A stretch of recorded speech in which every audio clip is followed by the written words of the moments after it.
So I thought we'd take a moment. I'll do one more to kind of finish things out. That's going to be on the new record. It's kind of it's the most recent song I wrote, and I'll explain why. But before that, if anybody has anything they want to ask me, I'll talk about anything. The music, my instrument, the Browns' chances this year, anything you want to ask. Yes, ma'am. I'm wondering about that instrument. Have you ever seen a metal guitar? Well, okay, let me tell you something. I'm one of these people. You ask me what time it is, and I'll try to tell you how to make a watch. So I will try to keep this down. In the late 1920s, the dance bands were shifting from banjos to guitars, but guitars weren't very loud.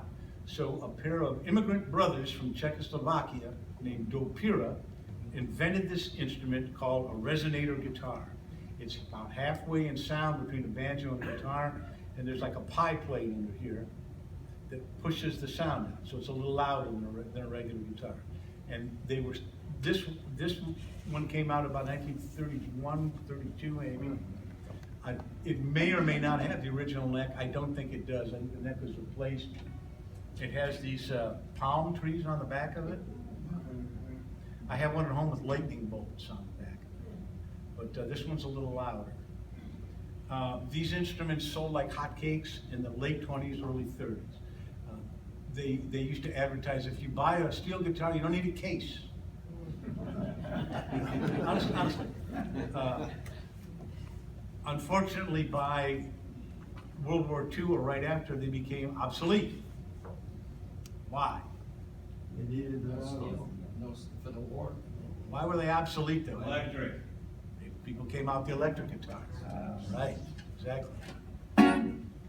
Boy, I hope these things didn't end up like smelted down. Wow, that would be awful. So they ended up in people's basements and garages and attics. And in the 60s, when the blues revival happened or began, people started to want them again. And you hear them all over. Anybody who's ever listened to pop radio has heard.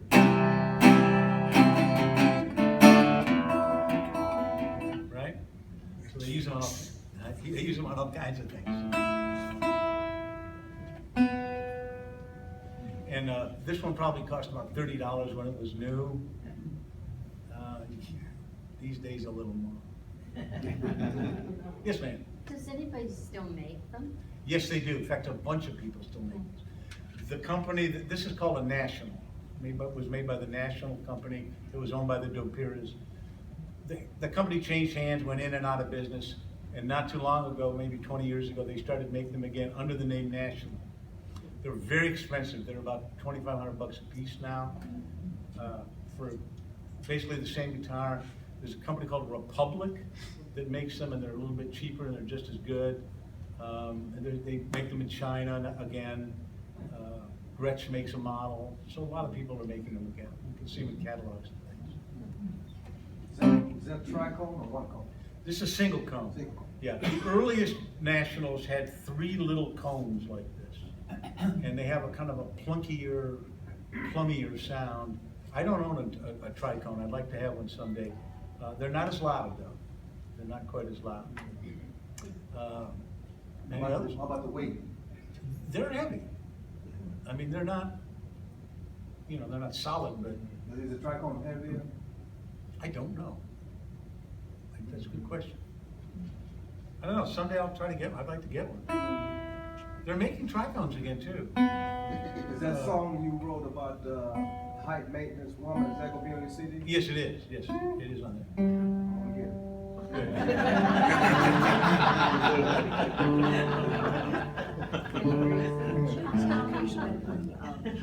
Beginning of when we started. Just briefly. Okay. I mean, it's one of those things that nobody really knows, but blues is essentially an African-American music. What we do know is that blues as we know it did not exist during slavery times. It probably started to be heard around the beginning of the 20th century, around the same time jazz was forming. Obviously it has influences including church music, traditional American folk music, the earliest blues singers were singing the same songs that white performers were singing, you know, in the 20s and before that, songs, you know. John Henry said you was captain. Songs like that. The Delta blues sound that we know with the sort of hard Delta sound probably wasn't heard until around the early 20s. So it's really not as old as you'd think, you know. But it's a mixture of traditional American folk music and African American church music and field hollers. People would sing in the field as they worked. So you kind of blend those things together, and that seems to be where you get it.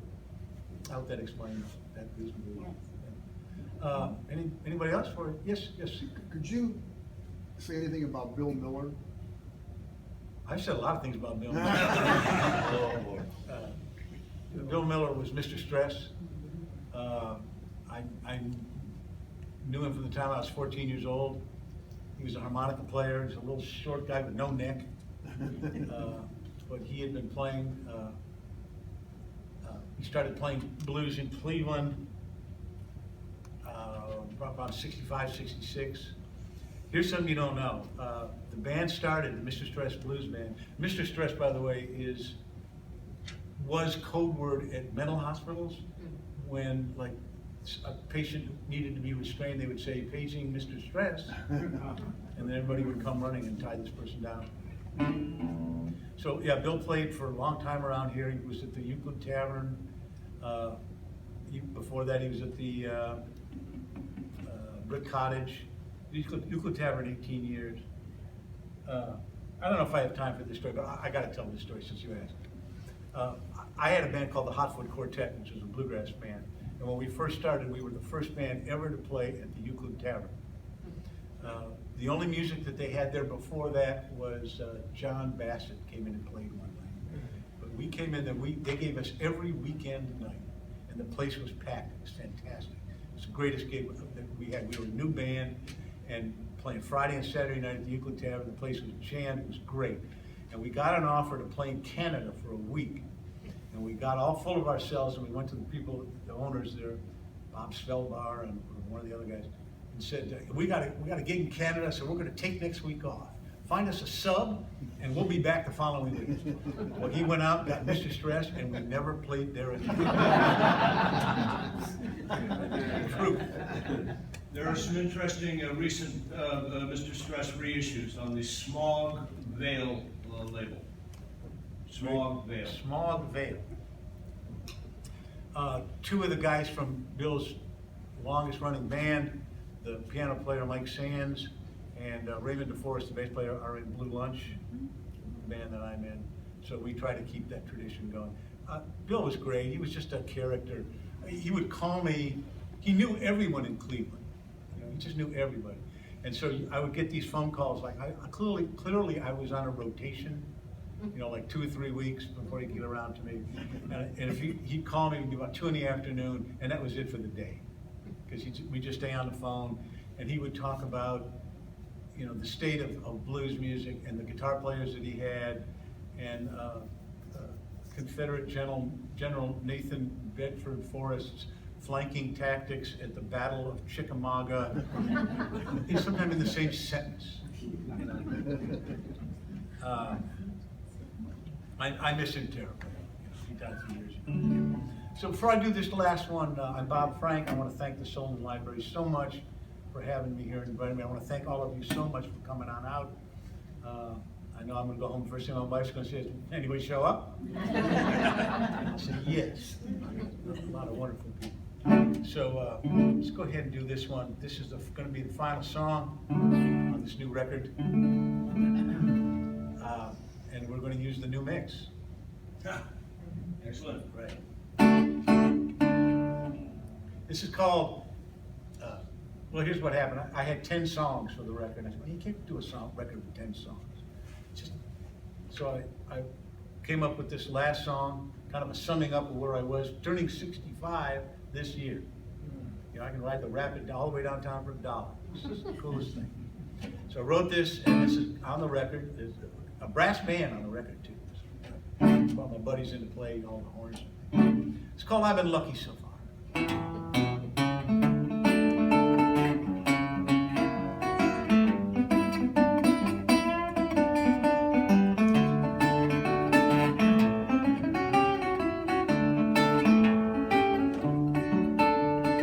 Ticker sounds good, blood pressure fine.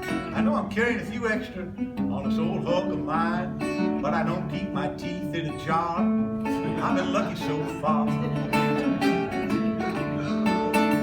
I can sit in a chair and stare at the fire. I'll do it even more if I ever retire. And I don't owe a thing on my car. I've been lucky so far. Do all pull my own weeds, do all my own hoeing. I try to keep warm when that cold wind starts blowing. Now don't call if I don't know who you are. I've been lucky so far. I eat what I love, avoid what I hate. If it's good barbecue, you can fill up my plate. And I still love to play the guitar. I've been lucky so far. I got plenty to eat, stored up in my freezer. I know that makes me sound like all you other old geezers. Now let's go have a drink at the bar. We've been lucky so far. I've got a sort of green thumb, no Midas touch. Little kids like me, adults not so much. Let's pause while I light this cigar. I've been lucky so far.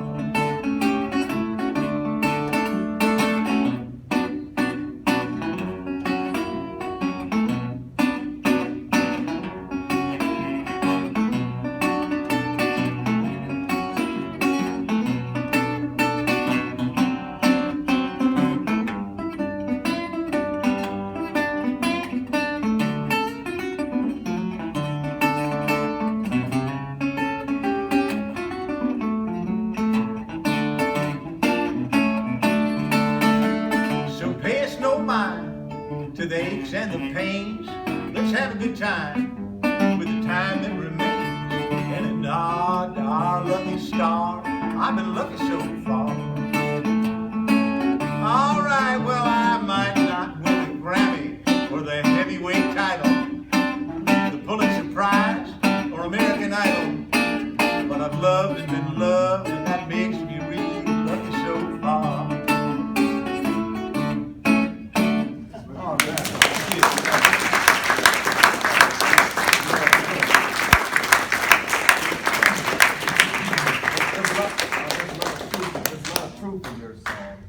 Thank you, man. I try to tell the truth. Now I'll ask you before you go into this. You gonna do another? You gonna do a second set? Or you ain't got time. No, That's it. they're closing down. Oh, okay. Why do you like it? You say you like the blues, but Yeah. why is it? What is about the blues that you like? No music has ever affected me quite this way. You know, blues is stomach music. You know, it gets you right here. In the gut. Yeah. Different music hits you a different place. You know, I love classical music, but it affects a different part, higher up. Mm-hmm. You know, some music is even further down. You know? Right. But blues is stomach music. And my reason, man, I mean, I bust on the streets, and a lot of cats say, man, how come you won't play the blues? I said, man, I live the blues. It's so sad. It is, you know. But hearing you tonight, have me take a little second look at it, Bob. Well, thank you. You know. I think that's what the blues is about. It's about keeping on going. Mm-hmm. You know. Brilliant. Yeah, it is. And it's really a happy feeling. You know, they sing to get through their worries, their troubles, and whatever we're going through. You know, like Hendrix used to say, if my woman don't treat me right, my guitar will. That's true, but women and guitars are a lot alike. You got to treat them. You got to treat them right to get out of it what you want to get out of it. Yeah, you said. Are you selling your CD tonight? I can't. I don't have them yet. When coming out? October is what I'm told. October. Sure won't get one. Please do, thank you. Yeah. Thank you. All right, everybody can go home now. Thank you for coming.